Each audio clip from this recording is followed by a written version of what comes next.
விக்னேஸ்வரா போற்றி ஓம் நவக்கரனர்களை போற்றி. மேசராசி நேர்களுக்கு வணக்கம்.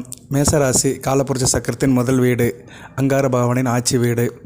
மேசராசிக்கு நல்லா இருக்குங்க. ராசிக்கு 2-7 கூடியவன் முக்கியமான கிரகம் சுக்கிரன். அவர் நல்ல நிலைமைக்கு இயல்பு நிலைக்கு திரும்பிட்டார். ஏப்ரல் 13 திரும்புகிறாரு. இன்னும் எல்லாமே வசப்படும். 2ஆம் இடம் நல்லா இருக்குது. குடும்பத்தில் தெய்வத்தின் நடமாட்டம் இருக்குது.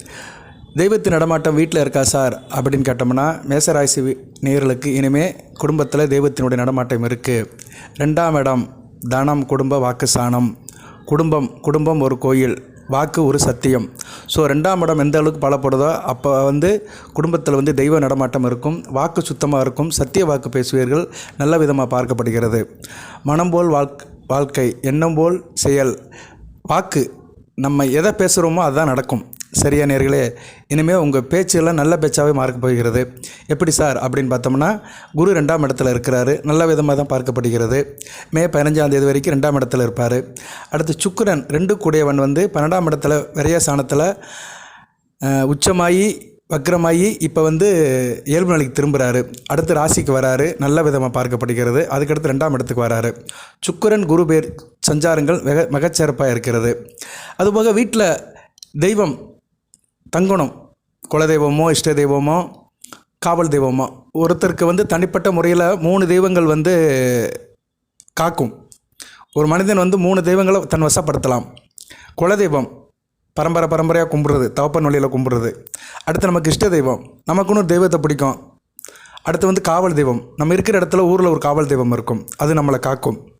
இப்படி 3 தெய்வத்தையும் நம்ம விடாமல் பிடிச்சிக்கணும். தெய்வத்தை விடாமல் பிடிச்சிக்கணும்னா நம்ம சில காரியங்களை செய்யணும். அதுக்கு 2 இருக்குது. நம்மளால் செய்கிற காரியங்கள் 1 இருக்குது. அது போய் இயற்கையாகவே தெய்வங்கள் நம்ம வீட்டில் குடியிருக்கும். அதுக்கு கோச்சாரத்தில் கிரக நிலையில் துணை புரியும். அதுபோக ஜனன ஜாதகத்தில் 2ஆம் இடம் சுத்தமாக இருக்கணும். 2ஆம் இடம் 5ஆம் இடம் 9ஆம் இடம்லாம் சுத்தமாக இருந்துச்சுன்னா அந்த வீட்டில் கண்டிப்பாக தெய்வத்தினுடைய அனுக்கிரம் இருக்கும். இப்போ கோச்சாரத்தில் 2ஆம் இடம் நல்ல நிலைமையில் இருக்குது. அடுத்து வருகின்ற காலத்தில் 9ஆம் இடமும் சிறப்பாக இருக்குது. குரு பார்வைக்கு 9ஆம் இடம் வருது. 5ஆம் இடத்துல ஞானகாரகன் கேது வராரு. கேது 5ஆம் இடத்துல வந்தால் பிள்ளைகளால் சில பிரச்சனை இருக்கும். இருந்த போதிலும் ஞானகாரகன் ஒரு பஞ்சமஸ்தானத்தில் வரும்போது அருள் இருக்கும். ஏன்னா 5ஆம் இடம் தான் மந்திரஸ்தானம். தெய்வத்தை நம்ம கும்பிட்ற இடம், தெய்வத்தை நமஸ்கரிக்கிறது. தெய்வத்தை எப்படினாலும் கும்பிடலாம். நிறைய வழிகள் இருக்குது. ஒரு இடத்துல உட்காந்துக்கிட்டு எண்ணத்தால் இறைவனை வேண்டலாம். ஒரு இடத்துல இருந்துக்கிட்டு மந்திரம் சொல்லலாம், கோயிலுக்குள்ளாக அலையலாம். சரியா? தெய்வத்தை வழிபடுறதுக்கு நிறைய வழிமுறைகள் சொல்லியிருக்கிறாங்க. பக்தி, தவம், இப்படி நிறைய மெத்தடில் நம்ம ஆண்டவனோட அனுக்கிரத்தை பெறலாம். 5ஆம் இடத்துல கேது இருக்கிறது சில விஷயத்தில் சில பிரச்சனை இருந்தாலுமே, பிரச்சனைன்னு என்ன, பிள்ளைகள் விஷயத்தில் சில பிரச்சனை இருந்தாலுமே உங்களுக்கு ஆன்மீகத்தில் ஒரு நல்ல சித்தியை கொடுக்கும். ஸோ மேசராசி நேயர்களுக்கு அடுத்து வருகின்ற காலகட்டத்தில் தெய்வம் உங்களை நெருங்கி வருது, உங்கள் வீட்டுக்கு வாசம் பண்ணுது. அது நல்லபடியாக வச்சுக்கோங்க. பொதுவாக தெய்வம் வீட்டில் இருக்குதா அப்படின்னு எப்படி சார் கண்டுபிடிக்கலாம் அப்படின்னா, வீட்டில் எல்லோரும் சந்தோஷமாக இருப்பாங்க. வீட்டில் இருக்கிற ஒருத்தருக்கு ஒருத்தர் புரிதலாக இருப்பாங்க. பெண்கள் நல்லபடியாக இருப்பாங்க. பெண்கள் குடும்பத்தின் கண்களாக இருப்பாங்க. பெண்களால் குடும்பத்துக்கு ஒரு மகிழ்ச்சி இருக்கும். சண்டை சச்சரவுகள் இருக்காது. எல்லோருடைய தேக ஆரோக்கியம் நல்லாயிருக்கும். சில குடும்பத்தில் பார்த்தா வீட்டுக்கும் ஆஸ்பத்திரிக்கும் போயிட்டு வந்துக்கிட்டே இருப்பாங்க. மருத்துவ செலவு நிறையா இருக்கும். ஆனால் தெய்வம் அந்த வீட்டில் குடியிருக்குன்னா அந்த வீட்டில் எல்லோரும் ஆரோக்கியமாக இருப்பாங்க, கலகலப்பாக இருப்பாங்க, இயல்பாக இருப்பாங்க. வீட்டில் ஒரு நறுமணம் இருக்கும், விபூதி வாசம் இருக்கும். வீட்டில் பூக்களின் மனம் இருக்கும். நல்லா அதை நுகரலாம். சரியா நேரில் ஒரு தெய்வீக மனம் இருக்கும். சிலர் வீட்டுக்குள்ளே போனோம்னு வச்சுக்கோங்களேன், துர்வாசம் அடிக்கும், கப்படிக்கும். வீடையும் சுத்தமாக வச்சுக்க மாட்டாங்க. அப்படி சுத்தமாக இருந்தாலுமே வீட்டில் ஏதோ ஒரு துர்வாசனை இருக்க தான் செய்யும். அது சில பேருடைய கலாச்சாரத்துக்கு ஏற்றபடி மாறும். கலாச்சாரம்னு ஒன்று இருக்குல்ல, அதுக்கேற்ற மாதிரி கூட சிலர் வீட்டில் அந்த இது இருக்கும், நறுமணம் அல்லது துர்மணம் இருக்கும். இருந்தாலும் தெய்வம் அந்த வீட்டில் இருக்குன்னா அந்த வீட்டில் ஒரு நறுமணம் கண்டிப்பாக இருக்கும். பறவைகளோட சத்தம் இருக்கும். பறவைகள் அந்த வீட்டில் வட்டமிடும், நல்ல பறவைகள். அதுபோல் நம்ம வீட்டுக்கு பக்கத்தில் மரத்தில் பறவைகள் கூடு கட்டும். பறவைகளோட சத்தம் கேட்டுக்கிட்டே இருக்கும். வண்ணத்து பூச்சிகள் வீட்டை சுற்றி வரும். இப்படி நிறைய சொல்லலாம். பூந்தோட்டத்தில் வண்ணத்து பூச்சிகள் வரும். தோட்டத்தில் பூக்கள் நல்லா நிறைய மலரும். சரியா? தோட்டத்தில் பூக்கள் நல்லா பூக்கும். இந்த செடி வச்சாலுமே நல்லா பூக்கும். துளசி செடி வாடாமல் இருக்கும். அது ரொம்ப முக்கியம். துளசி அப்படியே சாட்சாட்சி இறைவனுடைய அனுக்கரம் தான். துளசி ரொம்ப ஒரு முக்கியமான ஒரு செடியாக பார்க்கப்படுகிறது. எல்லார் வீட்லேயும் துளசி வைக்க மாட்டாங்க. துளசி ஒரு ஐதீகமாக இருக்கிற வீட்டில் தான் வைப்பாங்க. ஏன்னா அதில் நிறைய துளசி செடி வச்சிட்டோம்னா நம்மளுடைய லைஃப் ஸ்டைலை மாற்றணும். கண்டதே காய்ச்சி கொண்டதே கோலம்னு இருந்தோம்னா துளசி செடி வளராது வீட்டில். அதனால் துளசி செடி வீட்டில் இருக்கிறவங்களாம் கொஞ்சம் நியாய தர்மங்கள் கட்டுப்பட்டு அகச்சுத்தம் புறச்சுத்தத்தோடு இருந்தோம்னா தான் துளசி செடி வந்து நல்லபடியாக இருக்கும். அதைத்தான் துளசி மாடம்னு இருக்காங்க. துளசிக்கு ஒரு மாடம். சரியா நேரில் இது அதை பற்றி பேசுகிறோம்னா நிறைய உள்ளே போயிடும், ஸ்கிப் ஆயிடுவோம். ஸோ துளசி செடி நல்லபடியாக இருக்கும். இப்படி நிறைய சொல்லிட்டு போகலாம். தெய்வம் நம்ம வீட்டில் இருக்கான்னு இதெல்லாம் கண்டுபிடிக்கலாம். அதுபோக கோயில் குளத்துக்கு போயிட்டு வந்தோம்னா அங்கே கொடுக்குற எலுமிச்சம்பழம், குறிப்பாக அம்மன் கோயிலில் கொடுக்குற எலுமிச்சம்பழம் வீட்டில் வந்து வச்சோம்னா அழுகு போகாமல் இருக்கும். பல வாடும் ஆனால் அழுகாது. சிலர் வீட்டில் பார்த்தோம்னா பொருள்கள் வந்து ஈஸியாக அழுகி போயிடும். அவங்க வந்து கோயிலுக்கு போயிட்டு அந்த கோயில் பிரசாதத்தை வாங்கிட்டு வர்றதுனால சொல்லலை. பொதுவாக அவங்க காய்கறி கடையில் போய் காய் வாங்கிட்டு வந்தால் கூட ஒரு நாள் கூட தாங்காது. ஃப்ரிட்ஜில் வச்சா கூட கெட்டு போயிடும். அவங்களுக்கு அந்த பச்சை காய்கறிகள் பழங்கள் எல்லாமே வீட்டில் சீக்கிரம் நாள் படம் இருக்காது. தேங்காய் வந்து அழுகிறோம். நல்லாயிருக்கும். ஆனால் அந்த ஒரு நாள் தான் வாங்கி சொல்லுவாங்க, வாங்கி 2 நாள் தாங்க ஆச்சு அதுக்குள்ளே அழுகி போச்சுங்க அப்படிம்பாங்க. ஸோ இப்போ இதெல்லாம் வந்து சில சமிக்கைகள். அங்கே வந்து தெய்வ சக்தி இல்லை, துருசக்தி இருக்குது, ஏதோ ஒரு தீங்கு இருக்குதுன்னு அர்த்தம். அதுபோல் அந்த வீட்டில் வந்து குலதெய்வத்தோட அருளும் இருக்காது. சரியா நேரலை குலதெய்வத்தை வந்து கண்டிப்பாக வந்து நம்ம வீட்டில் தக்க வச்சுக்கணும். ஸோ குலதெய்வத்தோடைய நடமாட்டம் வீட்டில் இருக்கணும். பிதர்களுடைய ஆசீர்வாதம் இருந்தால் தான் எந்த தெய்வமே வீட்டில் இருக்கும். தாய் தப்பனை மதிக்கணும். அவங்க வாழ்கிற காலத்திலும் மதிக்கணும். இறந்த பின்னாடும் தாய் தப்பனுக்கு வேண்டிய சிரார்த்தத்தை செய்யணும். பௌர்ணமி அமாவாசை திதிகளை சில கடமைகளை செய்யணும். சுத்தமாக இருக்கணும். நாள் நட்சத்திரம் பார்க்கணும். நான்வெஜ் வந்து சில நாட்கள் எடுக்கக்கூடாது. இதெல்லாம் நம்ம கடைப்பிடிச்சோம்னா கண்டிப்பாக தெய்வம் வீட்டில் இருக்கும். அப்படி இருந்துச்சுன்னா இது மாதிரி அறிகுறிகள் தென்படும். இல்லைன்னா வேறு மாதிரி தென்படும். பழங்கள் அழுகிவிடும், காய்கள் அழுகிவிடும், தேங்காய் அழுகிவிடும், வீட்டுக்குள்ளே வந்து கரு வண்டு வரும். சரியா, இதெல்லாம் இருக்க தான் செய்யும். இன்னும் நிறைய சொல்லிட்டு போகலாம். சரியா நேர்களே, இதெல்லாம் வந்து நல்ல விதமாக பார்க்கப்படாது. அதுபோக பசுமாடு வந்து நம்ம வீட்டுக்கு முன்னாடி நின்று சத்தம் போடும். வீட்டில் தெய்வம் இருந்துச்சுன்னா அம்மானு சத்தம் போடும். பசுமாடு வீட்டு பக்கத்தில் வந்து நிற்கும். நம்ம வீட்டு காம்பவுண்டு சுவரோரம் பசுமாடு வந்து நின்று சத்தம் போடும். வீட்டு வாசலை நோக்கி அது கூப்பிடும். இதெல்லாம் நடக்கும். உண்மையிலே தெய்வம் வந்து நம்ம வீட்டில் வாசம் பண்ணுறதுன்னு நினச்சிக்கலாம். சரி நேயர்களே, இப்போ வந்து இதெல்லாம் வந்து ஒரு அமானுஷ்ய சக்தியில் இருந்தாலும் உண்மை தான், அணுவு ரீதியாக உணர்ந்துருக்குறோம். அப்படி இருக்கிறவர் நல்லா இருக்கிறாங்க. அவங்களுக்கெல்லாம் இந்த ஜாதகம், கோள்கள், கிரக சஞ்சாரம் இதெல்லாம் ஒரு பக்கம் இருந்தாலுமே தெய்வம் வீட்டில் இருந்துச்சுன்னா தொட்ட காரியம் தொடங்கும், காரிய அனுகூலம் இருக்கும். சரி சார், எல்லாம் பீடியை போட்டுட்டு தான் இருக்கிற, ஓகே, சொல்ல வந்த விஷயம் என்ன, வீடியோ போட்ட நோக்கம் என்ன அப்படின்னு பார்த்தோம்னா, இந்த வீடியோவில் வந்து சுக்கிரன் இப்போதைக்கு வலிமை பெறாரு. 2-7 குடைவன் வலிமை பெறாரு ஏப்ரல் 13ஆம் தேதியிலிருந்து. அதை நல்ல விதையாக வச்சுக்கோங்க. ஏன்னா சுக்கிரன் வந்து தன குடும்ப வாக்கு ஸ்தானாதிபதி. அவர் வந்து 12ஆம் இடத்துல விரைய ஸ்தானத்தில் இருக்கிறாரு. கொஞ்சம் செலவுகள் இருக்கும் வீட்லேயும் சரி, கணவன் மனைவிக்கும் சரி, சொந்த பந்தம் நண்பர்கள் விஷயத்திலும் சில செலவுகள் இருந்திருக்கும். இனிமேல் அதெல்லாம் சரியாக போயிடும். புதன் உங்கள் ராசிக்கு வந்து 7 குடையவன், 2 குடையவன். சரியா, அவர் வந்து இப்போ 12ஆம் இடத்துலேருந்து 1ஆம் இடத்தை நோக்கி வர்றதுனால இனிமேல் நல்லாயிருக்கும். குடும்பம் ஒரு கோயிலாக இருக்கும். கணவன் மனைவி உறவு நல்லாயிருக்கும். தாம்பத்தியம் நல்லாயிருக்கும். சரியா, தாம்பத்தியம் வந்து ஒரு பரிசுத்தமானது, புனிதமானது. கணவன் மனைவிக்குள்ள உள்ள உறவு வந்து தெய்வீகமானது. அந்த சிவசக்திக்குள்ள உறவு தான் கணவன் மனைவிக்குள்ள உறவு. சிவன் எப்படி தன் உடலில் சரிபாதியாக கொடுத்தாரோ, அர்த்தநாரியாக இருந்தாரோ, அது மாதிரி ஒரு ஆண் வந்து தன் பெண்ணுக்கு வந்து தன் மனைவிக்கு வந்து சுகதுக்கங்களை சரிபாதி கொடுத்து தன்னுடன் இணைத்துக் கொள்கிறான். ஸோ அந்த தாம்பத்தியம் வந்து ரொம்ப பரிசுத்தமானது. அந்த பரிசுத்தமான தாம்பத்தியம் வந்து இனிமேல் வந்து ஒரு தெய்வீகத்தன்மையுடன் குடும்பத்தில் வழங்க போது நல்ல விதமாக பார்க்கப்படுகிறது. ஓகே சார், சுக்கிரன் ஒரு நல்ல நிலைமைக்கு வராரு. அடுத்தடுத்து நல்ல பலன்கள்லாம் நடக்கும். இனிமேல் அடுத்து ராசிக்கு வேண்டிய கிரகங்கள் அப்படின்னு எடுத்துக்கிட்டோம்னா, செவ்வாய் ராசிநாதன் 4ஆம் இடத்துக்கு போனாலுமே பரவாயில்ல, அவர் நீச செவ்வாயாக இருந்தாலுமே நல்ல பலன்களை கொடுப்பாரு. தான் வீட்டுக்கு மறையாமல் இருக்கிறாரு. தன் இயல்பு நிலை இழந்துட்டு நல்ல பலன்கள்லாம் கொடுப்பாரு. நல்ல விதமாக தான் பார்க்கப்படுகிறது. இருப்பினும் தாயார் விஷயத்தில் கவனமாக இருங்க. வண்டி வாகனத்தில் போகும்போது கொஞ்சம் எச்சரிக்கையாக இருந்துக்கோங்க. வேறு சூரியன் ராசிக்கு வர போகிறாரு. வருகிற ஏப்ரல் 14ஆம் தேதி ராசிக்கு வராரு. நல்ல விசேஷம் உச்சம் அடைவார். ராசிக்கு 5 குடைவன். இப்போ வந்து 5க்கு 8ஆம் இடத்துல நல்ல நிலைமையில் இல்லை, ஏகப்பட்ட சிக்கலில் இருக்கிறாரு. 12ஆம் இடத்துல இன்னும் 5ஆம் இடத்துக்கு வந்துட்டார நல்லாயிருக்கும். அதிர்ஷ்டம் கை கொடுக்கும். குடும்பத்திலோட ஆண்களோட அதிகாரம் இருக்கும். ஆண் சக்தி அதிகப்படுத்தும். மேசராசி ஆண்கள் வந்து நல்லா ஒரு பிரைட்டாக வருவீங்க, நல்லா இருப்பீங்க. தேக ஆரோக்கியம் நல்லாயிருக்கும். இதுலேயும் எழுச்சியாக இருப்பீங்க. எழுமுன் செல்முன் அப்படின்னு சொன்ன மாதிரி எந்த ஒரு காரியத்தையும் நினைத்த உடனே செஞ்சு முடிப்பீங்க. தன்னம்பிக்கை, வைராக்கியம் உங்களுக்கு கூடுதலாக இருக்கும். உங்கள் குடும்பத்து மேலே உங்களுக்கு ஒரு பிடிப்பு இருக்கும். என் குடும்பம், என் வம்சம் அப்படின்னு ஒரு கௌரவம் இருக்கும். குடும்பத்து மேலே ஒரு கௌரவம், தன்மானம் எல்லாமே வரும். அரசியல் சம்மந்தப்பட்ட விஷயங்கள் நல்லாயிருக்கும். சூரியன் ஒரு தலைமை பண்புள்ள கிரகம். அரசாங்க கிரகம் எல்லாத்துக்கும் வருவார். அரசு வேலை, அரசாங்கம், அரசியல்வாதி எல்லாத்துக்குமே வருவார். ஸோ அது சம்மந்தப்பட்ட காரியங்கள் நல்லாயிருக்கும். சூரியன் வந்து இயல்பு நிலையில் தான் இருக்கிறார். எந்த பாவகரங்கள் தொடர்பு இல்லாமல் அவர் இயல்பு நிலையில் தனித்து இருக்கிறாரு. நல்ல பலன்களை கொடுப்பார். சரியா நேரில் ராசியில் வர சூரியன் என்ன ராசியில் அவர் உச்சமடைவார். அக்னி நட்சத்திரம் உங்கள் ராசியில் இருக்கும்போது தான் நடக்கும். பரணி நட்சத்திரத்தில் போகும்போது சித்திரை மாதம் அந்நேரம் கொஞ்சம் கவனமாக இருக்கணும். சரியா நேரில் உஷ்ணப்படக்கூடாது, கோவப்படக்கூடாது. உஷ்ண சம்மந்தப்பட்ட சாப்பாடை சாப்பிடாதீங்க, தவிர்த்துருங்க. சித்திரை வையாசி 2 மாதம் தவிர்த்துருங்க, மிகச்சிறப்பாக பார்க்கப்படுகிறது. சரியா சீதோசனமாக சாப்பிடுங்க, குளிர்ந்த பானங்கள் எடுத்துக்கோங்க. ஏன்னா ராசிநாதனமும் நீசமடைகிறாரு. ராசிலையும் சூரியன் இருக்கிறாரு. சூரியனுக்கு செவ்வாய் கேந்திரத்தில் வருது, நல்ல அமைப்பு. 2 ராஜகிரகங்கள் தங்களுக்குள்ள கேந்திரத்தில் வருது, அருமையான அமைப்பு. சரியா நல்லா இருக்கும். அடுத்து சுக்கிரனும் வருவார். சுக்கிரன் வர்றதுக்கு இன்னும் நாட்கள் இருக்குது. மே 31 தான் ராசிக்கு வராரு. மே 31க்கு இன்னும் நிறைய நாள் இருக்குது. இன்னும் கிட்டத்தட்ட இன்றைக்கி 7 தான், ஏப்ரல் 7. ஸோ இன்னும் நிறைய நாட்கள் இருக்கிறது. வாரக்கணக்கு இருக்குது. 1 மாதத்துக்கு மேலே இருக்குது. அது வரைக்கும் சுக்கிரன் வந்து 12ஆம் இடத்துல தான் இருப்பார். சுப விரயம் இருக்கும். சந்தோஷத்தோடு சில செலவுகள்லாம் செய்வீங்க.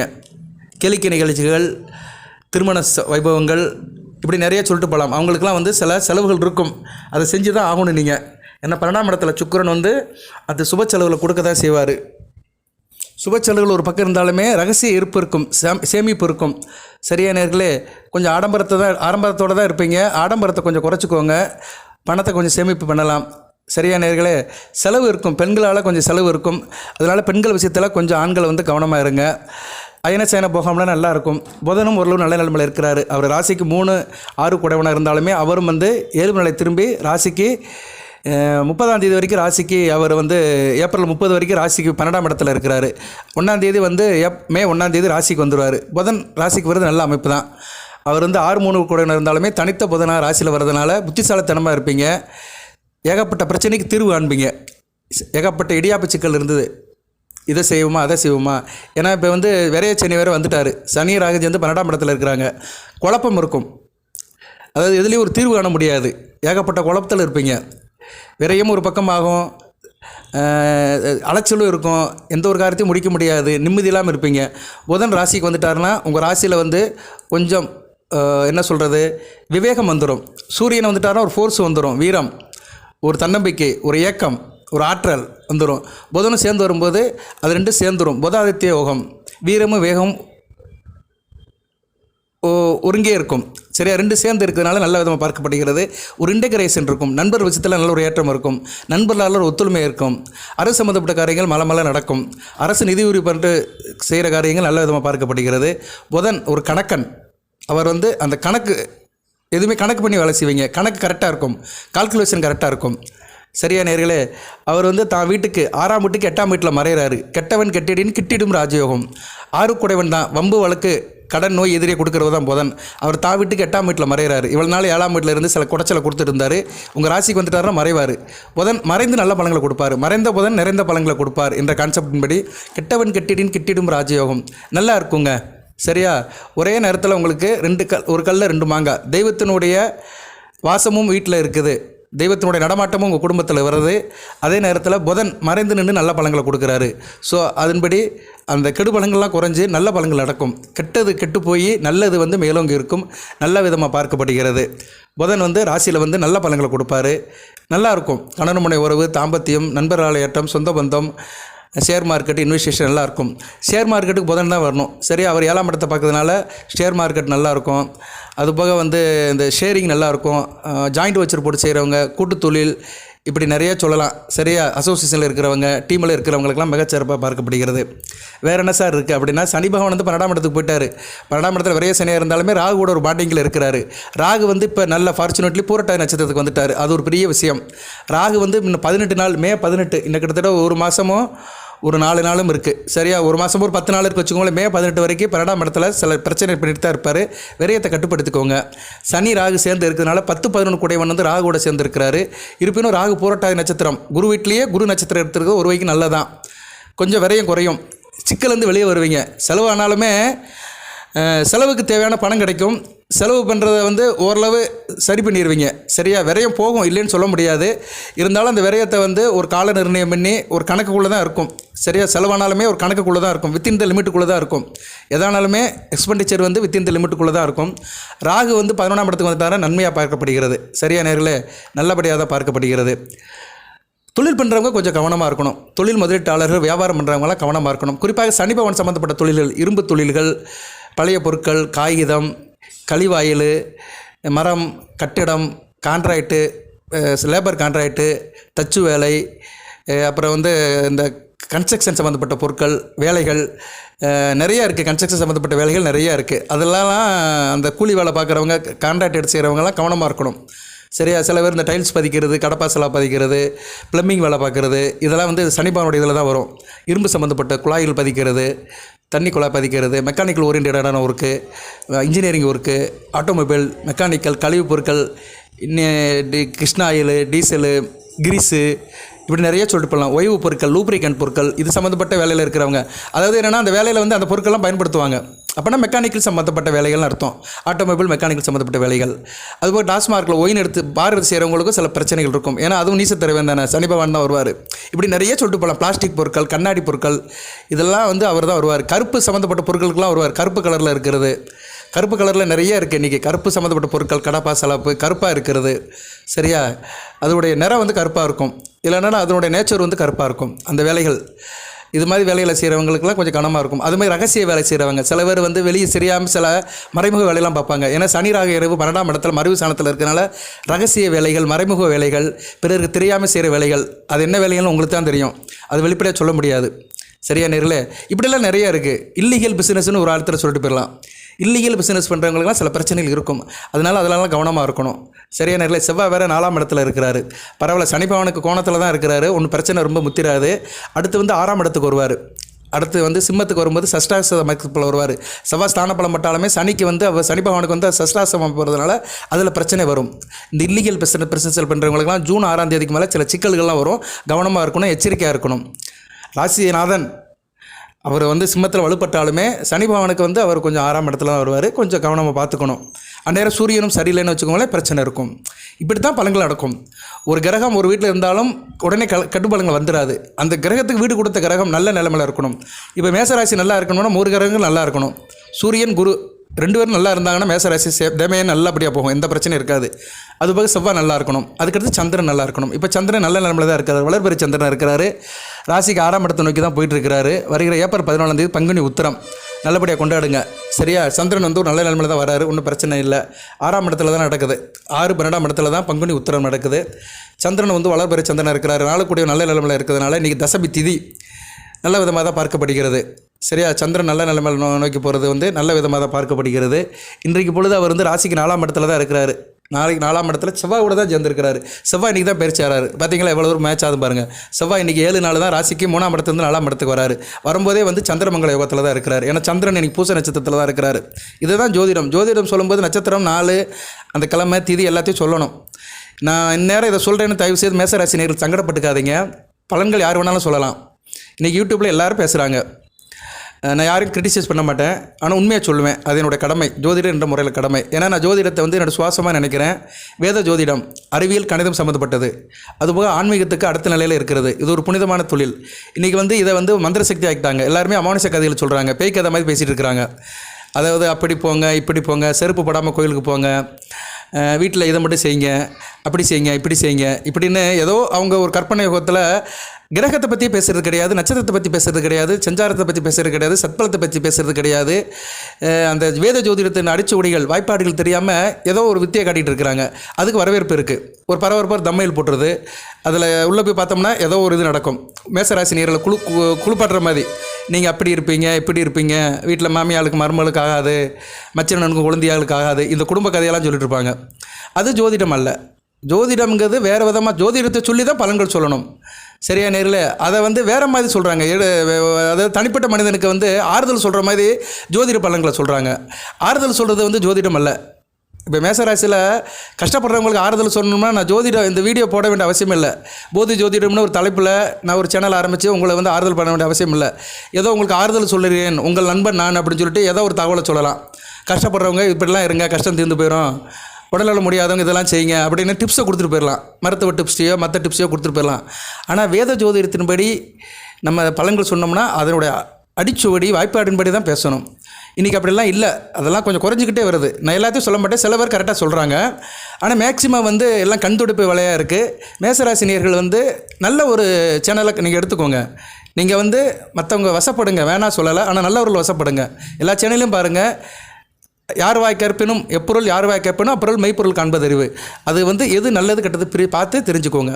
ஏன்னா வந்து இப்போ நாங்கள் பலன் சொல்கிறோம்னா உங்களுக்கு நல்லது நடக்கணும், நல்லது கெட்டதை சரிவிகிதமாக சொல்லணும். சரியா நேர்களே? அதனால் அதில் கொஞ்சம் கவனமாக இருங்க. நான் கொஞ்சம் உண்மையாக தான் சொல்கிறேன் நான், சரியா? ஏன்னா இன்றைக்கி அதெல்லாம் நடக்குது நாட்டில். இன்றைக்கி யூடியூப்னு ஒரு தளத்தில் எல்லோரும் எல்லா விதமாக பேசுகிறாங்க. பேசட்டும், வேணாம் சொல்லலை. நம்ம நல்லதே பேசுவோம், நல்லதே நினைப்போம். ஸோ சுக்கிரன் வந்து இப்போ 12ஆம் இடத்துல இருக்கிறார். மே 31 வரைக்கும் ஒரு முக்கியமான கிரகம். விரய ஸ்தானத்தில் அவர் இருக்கிறதுனால, குடும்ப ஸ்தானாதிபதி விரய ஸ்தானத்தில் இருக்கிறதுனால சுக்கிர வழிபாடு பண்ணுங்க. சுக்கிர வழிபாடுக்கு வந்து ஆனந்த பைரவருடைய நாமத்தை சொல்லலாம். ஆனந்த பைரவர், ருரு பைரவர் வடிப்பாங்க. அஷ்டபைரவரில் வந்து ருரு பைரவர்னு ஒருத்தர் இருக்கிறாரு. அவருடைய வாகனம் காளை. இவருக்கு வந்து சன்னதி வந்து காசியில் தான் இருக்குது. பட் அவர் வந்து வீட்டில் கும்பிடலாம், அவர் நாமத்தை சொல்லலாம். ருரு பைரவருடைய நாமத்தை வெள்ளிக்கிழமை இரவு 8 to 9 வீட்டில் சொன்னீங்கன்னா நல்லபடியாக இருக்கும். அந்த சுலோகத்தை வந்து நான் இந்த வீடியோவில் வந்து என்க்ளோஸ் பண்ணுறேன். அதை நீங்கள் ஸ்க்ரீன்ஷாட் எடுத்துக்கலாம். இந்த சுலோகத்தையும் சொல்கிறேன். ஓம் சிவமயம். அவரோட சிவனோட அம்சம்தான் அந்த ஆனந்த பைரவர். பொதுவாக பைரவரே சிவனோட அம்சம்தான். அவரோட துணை வந்து மகேஸ்வரி. சப்த ரிஷிகள் ஒரு அம்மா இருக்கும். சப்த ரிஷிகள் பார்த்தீங்கன்னா வைஷ்ணவி, வாராகி, இந்திராணி அப்படின்னு பார்க்கும்போது அதில் மகேஸ்வரின்னு ஒரு அம்மா இருக்கும், ஒரு அன்னை, மகேஸ்வரி தாய். அதுதான் அவரோட துணை. ஸ்ரீ ருரு பைரவா துணை. ஓம் ஆனந்த ரூபாய வித்மேகி டங்கேஷாய தீமேகி தன்னோ ருரு பைரவ பிரசோதயாத். இந்த மந்திரத்தை வந்து ஒரு 11 தடவை சொல்லுங்கள், வலிமைப்படும். ஏன்னா இப்போதைக்கு வந்து விரைய சனியில் இருக்கிறீங்க. 7.5 சனி ஆரம்பிச்சிருச்சு. குரு பகவான் 3ஆம் இடத்துக்கு போகிறாரு. பரவாயில்ல, மத்தியம பலனை கொடுப்பாரு. குரு 3ஆம் இடத்துக்கு போகிறது நல்ல இடங்களை பார்ப்பார். 7ஆம் இடம், 9ஆம் இடம், 11ஆம் இடத்தை பார்த்து நல்ல பலன்கள் கொடுப்பார். வருங்காலத்துக்கு சொல்கிறேன் நான், அடுத்து வருகின்ற காலத்துக்கு. ஸோ சுக்கிரன் ஒருத்தர் தான் உங்களை வந்து கொஞ்சம் நல்ல கைட்லைன்ஸ் கொடுக்கணும். ஏன்னா குடும்ப ஸ்தானாதிபதி அவர் தான். குடும்பம், இல்லறம் நல்லறமாக இருக்கணும். வீட்டில் தெய்வம் இருக்கணும். அந்த அன்னை மகாலட்சுமி, அந்த அன்னையோடைய சக்தியோடைய அணுக்கரை இருக்கணும்னா சுக்கிரனை நீங்கள் வலிமைப்படுத்தணும். சரியான நேரில் வெள்ளிக்கிழமை வழிபாடு சிறப்பாக இருக்கணும். வாரம் வெள்ளிக்கிழமை இரவு வீட்டில் விளக்கு பொருத்திட்டு உங்கள் தெய்வத்தை கும்பிட்டுட்டு இந்த ஸ்லோகத்தை சொல்லுங்கள். நல்ல விதமாக பார்க்கப்படுகிறது. ஒரு பாசிட்டிவ் வைப்ரேஷன் கிடைக்கும். வீட்டில் அந்த தெய்வத்துடைய வாசம் நீடித்து இருக்கும். சரியா? 2ஆம் இடம், 2 கூடிய சுக்கிரன் 12ஆம் இடத்துல இருக்கிறார். உங்கள் வீட்டுக்கு புறவாசலில் இருக்கிறார். அவர் வீட்டுக்குள்ளே வரணும். அவர் வீட்டுக்குள்ளே வர்றதுக்கு இந்த சுலோகத்தை சொன்னீங்கன்னா கண்டிப்பாக வீட்டுக்கு வந்துடுவார். மேசராசிலே தங்கி இருப்பார். 2 கூடையவன், 7 கூடையவன். எதிர் வீட்டுக்காரனும் அவர் தான். உங்கள் வீடுக்குரியவனும் அவர் தான், எதிர் வீட்டுக்காரனும் அவர் தான். சரியா? 7ஆம் இடங்கிறது ராசிக்கு எதிர் வீடு. 7 கூடையவனும் சுக்கிரன் தான். துலாம். 2ஆம் இடம் ரிஷபம். ஸோ மேசத்துக்கு வந்து ரிஷபமும் துலாமும் 2 கண்கள் மாதிரி. மற்ற வீடுகளுக்கெல்லாம் அவ்வளோ சிறப்பு கிடையாது. மேசமுத்துக்கு வந்து ரிஷபமும் துலாமும் ரொம்ப வேண்டிய ராசிகள். சுக்கிரன் ஒரு பாண்டிங்கை கொடுக்குறவர். மேசராசியில் பிறந்தவங்களுக்கு எதிர்த்தரப்பில் இருக்கிறவங்களை ஈர்க்கிற சக்தியை கொடுக்குறவர் சுக்கிரன் தான். ஸோ அவரை வந்து தன்வசப்படுத்திக்கோங்க. தன்வசப்படுத்திட்டிங்கன்னா இல்லறம் நல்லறமாக இருக்கும். எடுத்த காரியம் தொடங்கும், காரிய அனுகூலம் இருக்கும். சுக்கிரன் அருளுக்கும் பொருளுக்கும் உள்ளவர். அருளையும் கொடுப்பாரு, பொருளையும் கொடுப்பாரு. சரியா நேர்களே? இந்த லவ்விய வாழ்க்கையில் அவருடைய கான்ட்ரிபியூஷன் அதிகமாக இருக்குது. சுக்கிரன் ஒரு மகா சுபர். மகாகவி காளிதாசர் அவருடைய கால அமிர்தம் அந்த புக்கில் எழுதியிருக்கிறாரு. உத்தரகால அமிர்தம் அந்த புக்கு பேர். அந்த உத்தரகால அமிர்தத்தில் என்ன எழுதியிருக்கிறாருன்னா சுக்கிரன் தான் நம்பர் 1 அப்படிங்கிறாரு. குருவை காட்டிலையும் சுபர் அப்படிங்கிறாரு. குருவை காட்டிலையும் பரிசுத்தமானவர் வந்து சுக்கிரன் அப்படிங்கிறாரு. அதனால தான் தசாபுத்தியில் வந்து 20 வருஷம் கொடுத்துருக்குறாங்க. ஒரு மனிதனுக்கு ஆயுள் 80 வருஷம்னா அதில் 1/4 20 வருஷம் வந்து சுக்கிரனுக்கு வந்துடும். மேசராசியில் சுக்கிர திசை வந்து ஆரம்ப காலத்திலே போயிடும் உங்களுக்கு. இருந்த போதிலும் உத்தரட கிருத்திகை நட்சத்திரத்துக்கு வர்றதுக்கு வாய்ப்பில்லை. அசுபதி பரணி அனுபவிச்சுருவீங்க, கொஞ்சம் வயசுலேயே அனுபவிச்சுருவீங்க. குட்டி சுக்கிரன் கெடுத்து விடுவார், கொடுத்து விடுவார். கெடுக்கவும் செய்வார், கொடுக்கவும் செய்வார். அவர் ஜனன ஜாதகத்தில் இருக்கிற அமைப்புக்கு பொறுத்து. இப்போ ஜாதகத்துக்கு வந்துட்டோம் பார்த்தீங்களா? இப்போ தனிப்பட்ட முறையில் உங்கள் ஜாதகத்துக்கு வந்துட்டேன். கோச்சார பலன்லேருந்து ஜாதகம்னு எடுத்துட்டோம்னா சுக்கிரன் லக்கண ரீதியாக 3/8 மறையக்கூடாது. நீங்கள் எந்த லக்கணத்தில் பிறந்தாலுமே அவர் 3/8 மறையக்கூடாது. அப்படியே மறைஞ்சு அவர் ஸ்தான பலம் பட்டார்னா பிரச்சனை இல்லை, ஆட்சி உச்சம் பட்டார்னா பிரச்சனை இல்லை. இப்போ மீன லக்கணத்தில் பிறந்தவங்களுக்கு வந்து மேசராசி மீன லக்கணத்தில் பிறந்தவங்களுக்கு 3ஆம் இடம் ரிஷபத்தில் இருந்தாலும் ஓரளவு பரவாயில்ல. அதே மாதிரி சிம்ம லக்கணம், மேசராசி சிம்ம லக்கணம் அருமையான அமைப்பு. 3ஆம் இடம் துலாமில் இருந்தவங்களுக்கு நல்ல அமைப்பு, நல்ல பலன்களை கொடுப்பாரு. ஏன்னா அவர் மறைஞ்சாலுமே ஸ்தான பலம் ஆட்சி பெறுவார். அதே மாதிரி மீனத்தில் உச்சமடைவார். மகர லக்கணத்தில் பிறந்து 3ஆம் இடத்துல இருந்தாலும் நல்ல அமைப்பு தான். மேசராசி மகர லக்கணம் சூப்பர் அமைப்பு. மேசராசியில் வந்து சில லக்கணத்தில் பிறங்களுக்கு நல்லா இருக்குங்க. ராசிக்கு வந்து லக்கணம் கேந்திர கோணத்தில் வந்துச்சுன்னா அருமையான பலங்களாக இருக்கும்.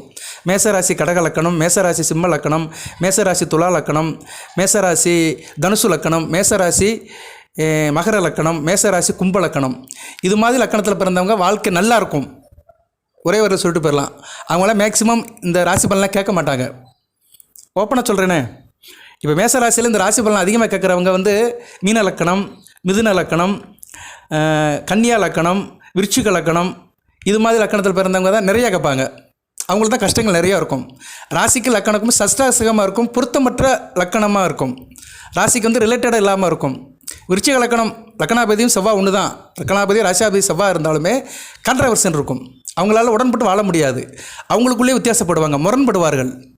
இதான் வேத ஜோதிடம். உங்கள் ஜாதகத்தை அப்படியே சொல்லலாம். உங்கள் ஜாதகத்தை பார்க்காமலே நான் இங்கே உட்காந்துக்கிட்டே உங்கள் ஜாதகத்தை சொல்லுவேன். மேசராசியில் இந்த லக்கணத்தில் பிறந்தவர் இப்படி தான் இருப்பார். மேசராசி பரணி நட்சத்திரம், அவர் வந்து விருச்சிக லக்கணத்தில் பிறந்தாருன்னா இப்படி தான் இருப்பார். மேசராசி விருச்சிக லக்கணம் பரணி நட்சத்திரத்தில் பிறந்திருக்கிறாருன்னா அவருக்கு சுக்கிரதசை ஆரம்பிக்கும். கொஞ்சம் வயசில் சுக்கிரதசை ஆரம்பிக்கும். பள்ளி படிப்பு எப்படி சார் இருக்கும் அப்படின்னு பார்த்தோம்னா, அவருக்கு வந்து கொஞ்சம் ஆரம்ப கல்வி படிப்பு வந்து சுமாராக தான் இருக்கும். அலைச்சல் திருச்சியில் தான் படிப்பார். படிக்கும்போதே 1008 ஸ்கூலுக்கு போயிடுவார். 4-5 ஸ்கூல் மாறிடுவார் ஆரம்ப கல்வியில். சுக்கிரன் நல்ல நிலைமையில் இருக்கணும். சுக்கிரை வந்து சரியில்லைன்னு வச்சுக்கோங்க. விருச்சிக லக்கணம் மேசராசி சுக்கிர மகரத்தில் இருந்தாருன்னா கெட்டு போயிடுவார். கொஞ்சம் வயசுலேயே வந்து தேவையில்லாத பழக்க வழக்கெல்லாம் அடிமையாகி ஆரம்ப கல்வியை படிக்க மாட்டார். பெண்களாக இருந்தால் ரொம்ப சங்கடப்படுங்க. தேவையில்லாத பழக்க வழக்கங்களாக வந்துடும் அந்த 20 வயசுக்குள்ளே. ஆமாம் சார், நான் மேசராசி விருச்சிக லக்கணம், நான் எனக்கு சுக்கிரதசை நடக்கும்போது நான் ஒழுங்காக ஆரம்ப கல்வி படிக்கலை, கொஞ்சம் நான் வேறு மாதிரி போயிட்டேன் அப்படின்னு சொல்கிறேங்க கமெண்ட் பாக்ஸில் போடுங்க. கண்டிப்பாக நடக்கும். மேசராசி விருச்சிக லக்கணம் 3ஆம் இடம் மகரத்தில் சுக்கிரன் இருந்து சுக்கிரதசை நடந்திருக்கும். ஆரம்ப காலத்தில் நடந்திருக்கும். ஒரு 20 வயசுக்குள்ளே நடந்திருக்கும். பரணி நட்சத்திரத்தில் பிறந்தவங்களுக்கு கொஞ்சம் சரியில்லாமல் தான் இருந்திருப்பாங்க. ஆனால் வெளியே சொல்லுறது கூச்சப்படுவாங்க, சொல்ல மாட்டாங்க. நான் நல்லா இல்லை, கெட்டு போயிட்டேன், நல்லா வாழலை அப்படின்னு சொல்கிறவங்க நிறைய பேர் சொல்ல மாட்டாங்க. அதை சொல்கிறதுக்கு ஒரு மனசு வரணும். உண்மை இந்த அமைப்பு இருக்கும். இந்த அமைப்பில் பிறந்தவங்களுக்கு சுக்கிரதசை நல்லா இருந்திருக்காது. அவங்க தான் இது மாதிரி வழிபாடு பண்ணணும். சரியா?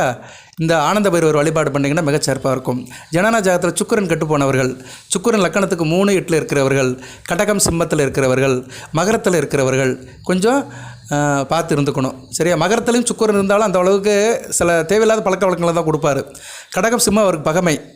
மற்ற இடத்துல இருந்தாருன்னா ஓரளவு நல்ல பழங்களை கொடுப்பாரு.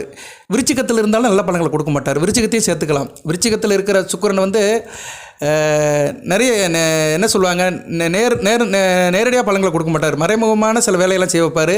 நேர்பாதையில் போட மாட்டார். ஷார்ட்கட்டில் போக வைப்பார். சில அசௌகரியங்கள்லாம் கொடுப்பாரு. மனம் உடலும் ஒரு நிலையில் இருக்காது. தேவையில்லாத பழக்க வழக்கங்கள் வரும். சரியா? கெட்ட பழக்கங்கள் இருக்கும், அவ்வளோதான். மகரத்துலேயும் விருச்சிகத்தில் இருக்கிற சுக்கிரன் வந்து கெட்ட பழக்க வழக்கங்களை கொடுப்பாரு. அது உள்ளதான். நிறைய ஜாதகத்தை பார்த்தாச்சு. விருச்சிகத்தில் இருக்கிற சுக்கிரன் வந்து அந்த அளவுக்கு நல்லா ஒரு கரெக்டாக கொண்டு போக விட மாட்டார். நிறைய பேருக்கு இதில் அனுபவப்பட்டிருப்பீங்க. மேசராசியில் விருச்சிகத்தில் சுக்கிரன் இருக்கிறவங்க வந்து கொஞ்சம் வயசுலேயே ரொம்ப சங்கடப்பட்டிருப்பீங்க. இல்லைனா சில தேவையில்லாத பழக்க வழக்கத்துக்கு அடிமையாகி தாங்க முடியாத கஷ்டங்களை அனுபவிச்சிருப்பீங்க. சரியா நேரில் அவர்கள்லாம் வந்து நேராக வந்து இந்த ஆனந்த பைரவர் கும்பிடுங்க. சுக்கிரன் ஜனன ஜாதகத்தில் மேசராசியில் சரியில்லாதவர்கள்லாம் சுக்கிர வழிபாடு பண்ணணும். மகாலட்சுமி தாயை கும்பிடணும். இல்லைன்னா இந்த ஆனந்த பைரவர் வழிபாடு பண்ணிங்கன்னா அந்த தெய்வத்துடைய அனுக்கிரம் பரிபூர்ணமாக கிடைக்கும். வீட்டில் அந்த லட்சுமி கடாட்சியம் இருக்கும், தெய்வத்துடைய வாசம் இருக்கும், எல்லாமே பரிபூர்ணமாக இருக்கும். அதை வந்து நல்லபடியாக எடுத்துக்கோங்க. ஏன்னா இந்த காலகட்டத்தில் ராசிநாதனும் சரியில்லை, 4ஆம் இடத்துல இருக்கிறாரு. பரவாயில்ல, குரு மத்தியம பலனை தான் கொடுப்பார் அடுத்த வருட காலத்தில். ஸோ உங்களுக்கு வந்து 2025 மேற்கு மேலே அடுத்த வருஷம் குரு பயிற்சி வரைக்கும் குரு 4ஆம் இடத்துக்கு போனாலுமே அந்தளவு சிறப்பு கிடையாது. உச்சம் அடைவார், பரவாயில்ல. ஆனால் தான் வீட்டுக்கு மறைவார். 9ஆம் வீட்டுக்கு 8ஆம் வீட்டுக்கு வருவார். 12ஆம் வீட்டுக்கு 5ஆம் வீட்டில் இருப்பார். 4ஆம் வீட்டில் குரு போனாலுமே நிறைய செலவு தான் கொடுப்பார். ஏன்னா 12ஆம் வீட்டுக்கு 5ஆம் வீட்டுக்கு வருவார். ஸோ குரு வந்து சிம்மத்துக்கு போகிற வரைக்கும் உங்களுக்கு சிரமம் தான். இந்த 2 வருஷத்துக்கு குருவால் பெருசாக எதிர்பார்க்க முடியாது. சுக்கிரனை பிடிச்சிக்கோங்க. சுக்கிரன் தான் உங்களுக்கு கொடுக்கணும். சுக்கிரன் 24 நாளுக்கு ஒரு மாறுவார். சுக்கிரன் வழிபாடு எந்த அளவுக்கு நல்லா நீங்கள் சூட்சுமத்தை புரிஞ்சுக்கிட்டு சுக்கிர வழிபாடு அதிகப்படுத்தினீங்கன்னா விரைய சனியோட தாக்கம் வெகுவாக குறையும். ஏன்னா சுக்கிரனுக்கு ரொம்ப பிடித்த கிரகம், சனி பகவானுக்கு ரொம்ப பிடித்த கிரகம் சுக்கிரன். சுக்கிரனும் சனி பகவானும் மாமா மச்சம் மாதிரி அசுர குரு. அதனால் சுக்கிர வழிபாடு ரொம்ப அதிகமாக பண்ணுறவங்களுக்கு சனி பகவான் ரொம்ப தொந்தரவு கொடுக்க மாட்டார். ஏன்னா சனி பகவானுக்கு வந்து அந்த அமைப்பு இருக்குது. சரியா நேர்களே? ஏன்னா சனி பகவானுடைய 2 வீட்டுக்குமே சுக்கிர வீடு மறையாது. வேத ஜோதிடத்தில் அதெல்லாம் கணக்கு இருக்குது. மகர கும்பம் 2 வீட்டுக்குமே வந்து ரிஷபம் துலாம் மறையாது. மகரத்துக்கு வந்து 5 10 வரும், கும்பத்துக்கு வந்து 4 9 வரும். ஸோ சனி பகவான் வந்து சுக்கிர வீட்டில் தான் உச்சமடைவார், துலாமில் தான், உங்கள் ராசிக்கு 7ஆம் வீட்டில் தான் உச்சமடைவார். ஸோ இப்படி இந்த வேத ஜோதிடத்தின் கணக்கின்படி பார்த்தோம்னா நீங்கள் சுக்கிர வழிபாடு அதிகமாகிட்டிங்கன்னா உங்கள் வீட்டில் வந்து அந்த அன்னையினுடைய வாசம் இருக்கும், சரியா? அன்னையுடைய அனுக்கிரகம் இருக்கும், சனி பகவானுடைய தொந்தரவுலாம் குறையும். இதுதான் சூட்சும வழிபாடு. இதை புரிஞ்சுக்கோங்க. சூட்சுமத்தை புரிஞ்சுக்கிட்டால் ஒளி கொடுக்குற மின்சாரம், சூட்சுமம் தான் முக்கியம். சம்சாரம் அது மின்சாரம் சொல்லலாம், ஒரு பாட்டில் சொன்ன மாதிரி சூட்சுமத்தை தெரிஞ்சுக்கிட்டால் ஒளி கொடுக்குற மின்சாரம். இன்றைக்கி மின்சாரம் விளக்கு வெளி இல்லைன்னா கூட மின்சாரம் வந்து நம்மளை காப்பாற்றுறது. அது மாதிரி அதை புரிஞ்சுக்கணும். நமக்கு வந்து வெளிச்சம் இருக்கணும், பிரைட்னஸ் இருக்கணும், வாழ்க்கையில் இருட்டு இருக்கக்கூடாது. ஒளின்னு வந்துட்டாலே போதும், எல்லாமே வந்து உங்களுக்கு நிறைஞ்சிரும். ஜோதிடம் என்றால் என்ன? ஒளி இருக்கிற இடம் தானே, ஜோதினாலே ஒளி தானே. ஜோதி இருக்கும் இடம் ஜோதிடம். 27 நட்சத்திரங்கள், 12 ராசிகள், 9 கிரகங்கள், இதுங்க 3 பேருமே, இந்த 3 அமைப்புமே தங்களுக்குள்ளே செய்கிற தொடர்புகள் தான் பலன்கள். சரியா நேர்களே? மனிதனை வாழ வைக்குது, இந்த பூமியை வாழ வைக்குது. வாழ்த்துக்கள். வீட்டில் தெய்வத்தினுடைய நடமாட்டம் இருக்குது, அதுக்கு வேண்டிய அறிகுறிகளும் தென்படும். நல்லபடியாக இருங்க, அதுக்கு வேண்டிய காரியங்கள்லாம் பண்ணுங்கள், பூஜை புனஸ்காரம் பண்ணுங்கள், சுத்தபத்தமாக இருங்க, எதையும் தக்க வச்சுக்கோங்க. மனித வாழ்க்கையில் என்றைக்குமே ரீட்டேன் என்ற வார்த்தை வந்து முக்கியமான வார்த்தை. ரீட்டேன் பண்ணணும் எதையுமே. ரீட்டேன், சஸ்டெயின், இது வந்து நல்ல வார்த்தையாக என்றைக்குமே எடுத்துக்கணும். சரியா நேர்களே? நிற்கிறது முக்கியம் கிடையாது, நின்ன இடத்துல நிலைக்கணும். நிலைப்புத்தன்மை, ஸ்திரத்தன்மை அது இருக்கணும். மேசராசி ஒரு சரராசியாக இருந்தாலுமே ஸ்திரத்தன்மை இருக்க வேண்டும். அந்த ஸ்திரத்தன்மையை உண்டாக்கிக்கோங்க. வாழ்த்துக்கள். எல்லாம் வல்ல இறைவன் மேசராசி நேயர்களுக்கு, அசுபதி பரணி கார்த்திகை 1ஆம் பாதத்தில் பிறந்த நேயர்களுக்கு சில சௌபாகியத்தையும் சில ஐஸ்வர்யத்தையும் சில நன்மையிலும் கொடுப்பார். அனைத்து வளங்கள் நலங்களை பெற்று தேக ஆரோக்கியத்துடன் தீர்க்காயலுடன் நீடோடி வாழ்க, நிறைந்த வளம் பெறுக. நன்றி நேயர்களே.